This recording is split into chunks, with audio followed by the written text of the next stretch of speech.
Dangerous moment with a narcissist is not when they're angry, attacking, or discarding you.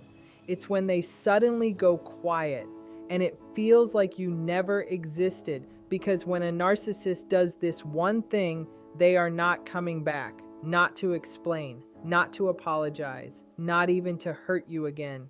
And most people don't realize it until it's already over. If this resonates, if you felt that eerie silence and wondered why it hurt more than the chaos, pause for a moment, take a breath, and stay with this conversation, because understanding this moment is often the turning point where your healing finally begins. When they are done, the relationship ends, but the illusion shatters for you. And that's not weakness, that's awakening. When a narcissist is truly done with you, there is no explosion, no dramatic exit, no final argument that gives you clarity. That loud discard people expect is actually a sign of unfinished business. Rage, insults, blocking, smear campaigns, and sudden withdrawals are all emotional behaviors, and emotional behavior means attachment still exists. When they are genuinely finished, the shift is quieter and far more unsettling. It feels like the lights went out in a room you were still standing in. One moment you were central to their focus, and the next you are treated as if you were never significant at all. This quiet exit happens because the narcissist no longer sees a return on emotional investment. You are no longer provoking reactions they can feed on. You may have stopped engaging, stopped explaining, stopped defending yourself, or simply stopped supplying the emotional intensity they require. At that point, confrontation becomes inefficient. Drama costs energy, and narcissists conserve energy when the payoff is gone. Silence is not maturity here, it is disengagement. What makes this especially destabilizing is that the narcissist does not announce this departure.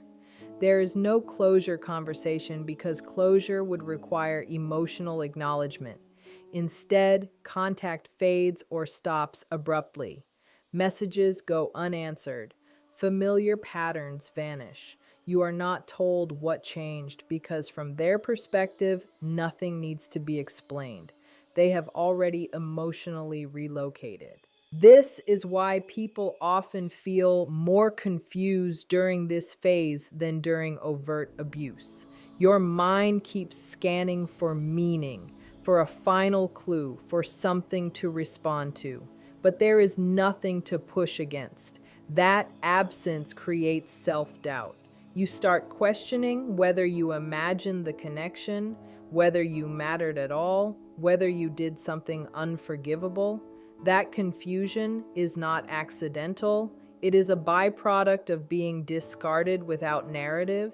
The quiet exit also protects the narcissist's self-image. Leaving loudly risks exposure, conflict, or accountability. Leaving silently allows them to preserve the fantasy that the relationship simply dissolved on its own.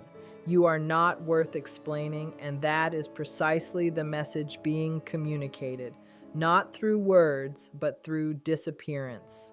Emotional detachment is far more final than rage, insults, or even a dramatic discard, because rage still contains connection. Anger is emotional engagement. Yelling, blaming, threatening, or punishing means the narcissist is still invested in your reaction. They still want to be seen, felt, feared, or validated. Even cruelty requires attention. When a narcissist is angry with you, you still matter in their internal world. You still occupy space. You still have the power to affect their emotional state, and that power is exactly what sustains the dynamic. Detachment is different.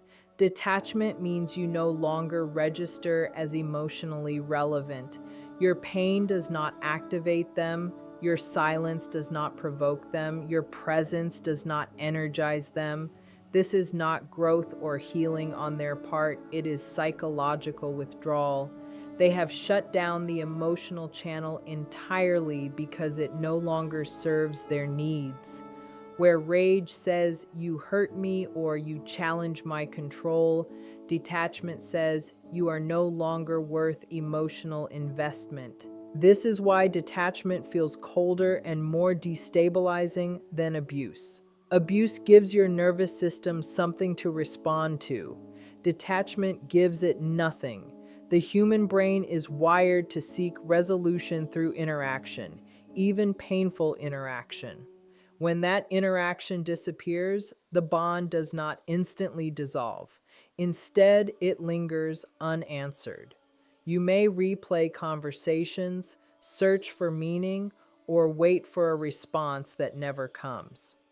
Meanwhile, the narcissist has already emotionally exited. Detachment also protects the narcissist's fragile self-image. Rage risks exposure. Arguments can reveal cracks. Detachment avoids accountability altogether. By disengaging emotionally, they avoid reflection, remorse, or repair. They do not have to admit wrongdoing if they simply stop caring. This allows them to move on without confronting the harm they caused, rewriting the relationship as insignificant rather than failed.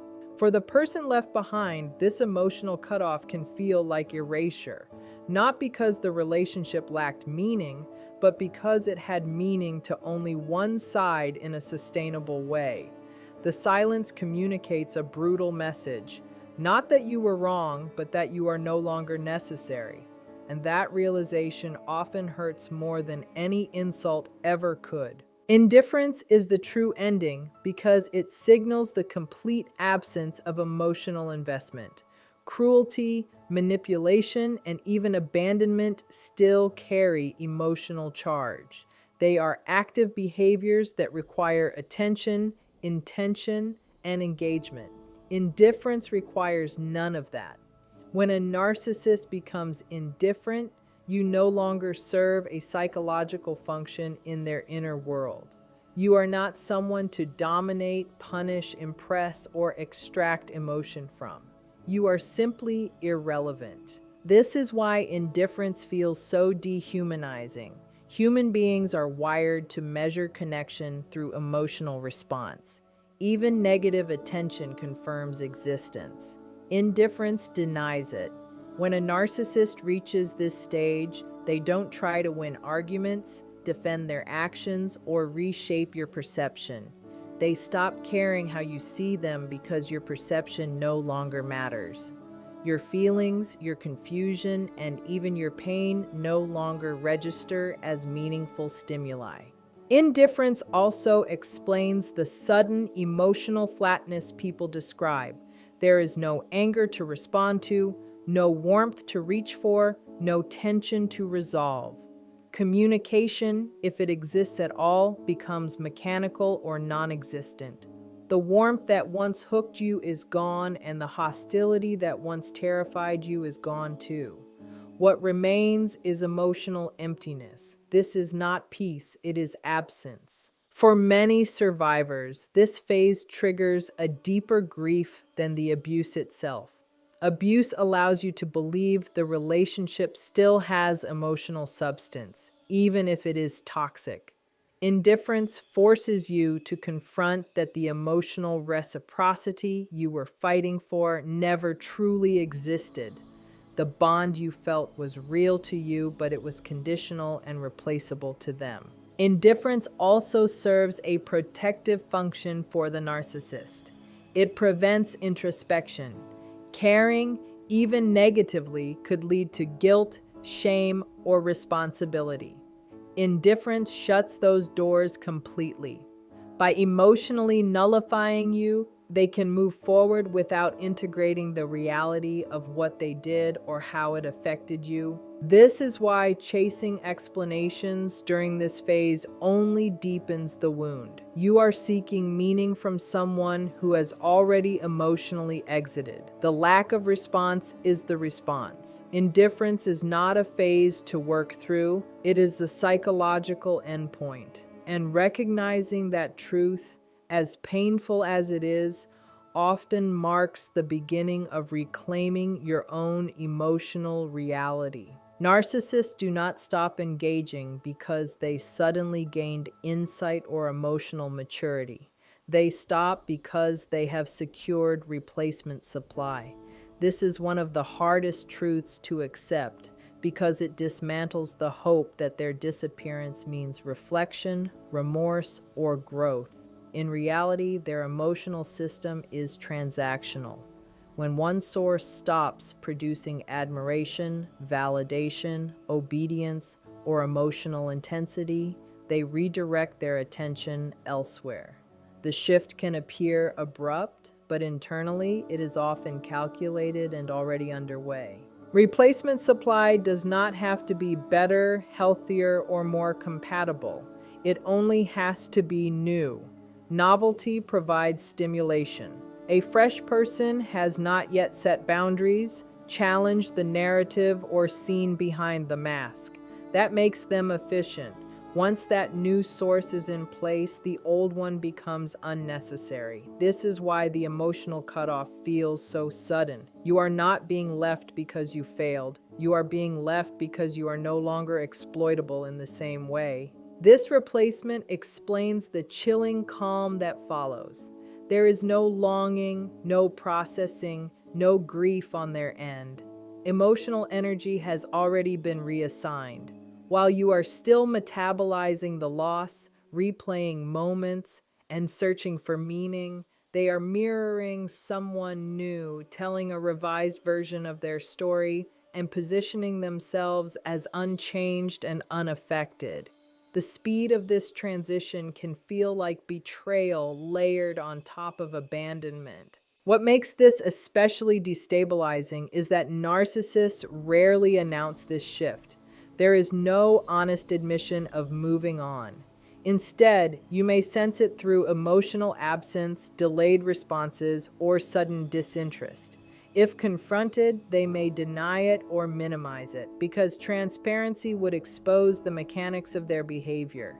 Acknowledging replacement supply would require them to confront their pattern, and patterns threaten their self-image. This is also why trying to compete or prove your worth at this stage is so damaging.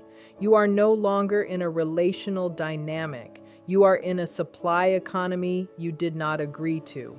Their departure is not a verdict on your value or your replaceability as a human being. It is evidence of how they regulate themselves emotionally. Once the function you served is outsourced, the attachment dissolves without ceremony, leaving you to process an ending they already abandoned internally. Closure is never given when a narcissist is truly finished because closure requires recognition of impact, and recognition threatens their self-concept.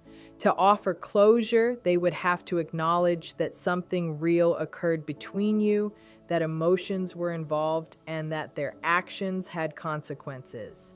That level of acknowledgement introduces accountability, and accountability destabilizes the carefully constructed narrative they live inside. So instead of ending things with clarity, they end them with absence. This lack of closure is not accidental or careless. It is protective. By refusing to explain, discuss, or process the ending, the narcissist maintains psychological control even in disengagement. You are left holding unanswered questions while they walk away unburdened. The imbalance continues, just in a quieter form. You are searching for meaning. They have already erased the need for it. People often misinterpret this silence as confusion or emotional overwhelm on the narcissist's part. In reality, it is avoidance. Conversations about endings invite reflection, and reflection invites shame. Rather than risk that internal discomfort, they opt out entirely. Messages go unanswered. Attempts to talk are ignored or met with vague, dismissive responses. The door is not slammed shut. It is left hanging open just enough to keep you suspended. This suspended state is deeply distressing because the human nervous system seeks resolution. You may replay interactions, rewrite texts in your head, or imagine one final conversation that will make everything make sense. But closure from a narcissist is a contradiction. They are invested in protecting themselves, not in helping you heal. Any explanation they might offer would be self-serving, distorted, or incomplete, and often more confusing than helpful. The absence of closure also allows them to rewrite the story privately. Without a final conversation, there is no shared ending, only their version and your questions. They can minimize the relationship, deny its importance, or recast themselves as the reasonable one who simply moved on. You are left without a narrative anchor, which can make the loss feel unreal and invalidating. Understanding that closure will not come from them is a painful but necessary shift. The silence is not a puzzle to solve, it is the conclusion.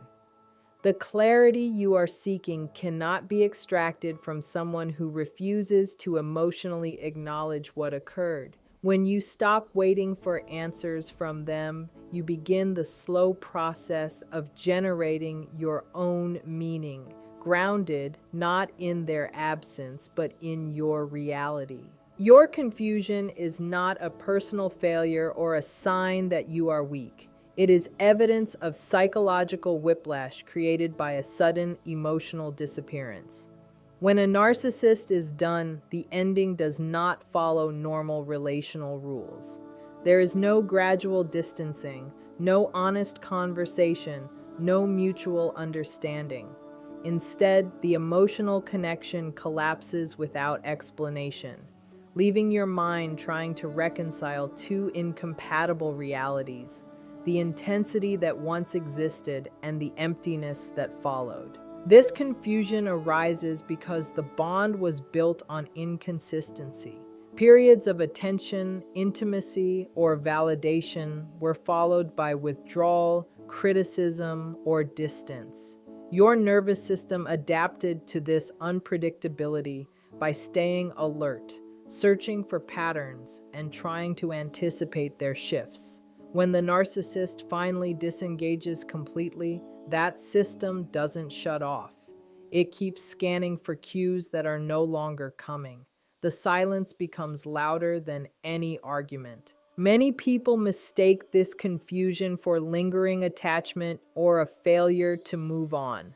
In truth, it is the residue of emotional conditioning. You were trained to respond, to repair, to self-correct in order to restore connection. When there is no longer anything to respond to, your brain fills in the gaps with self-doubt.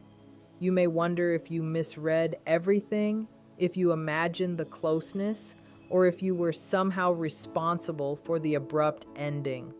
That questioning is not insight, it is disorientation. The narcissist, meanwhile, is not confused. Their clarity comes from emotional disengagement, not understanding. They did not process the ending, they exited it. That asymmetry is what creates the imbalance. One person is left trying to make sense of a story that ended without a final chapter, while the other has already replaced the book. This is why your confusion often peaks after contact stops, not before.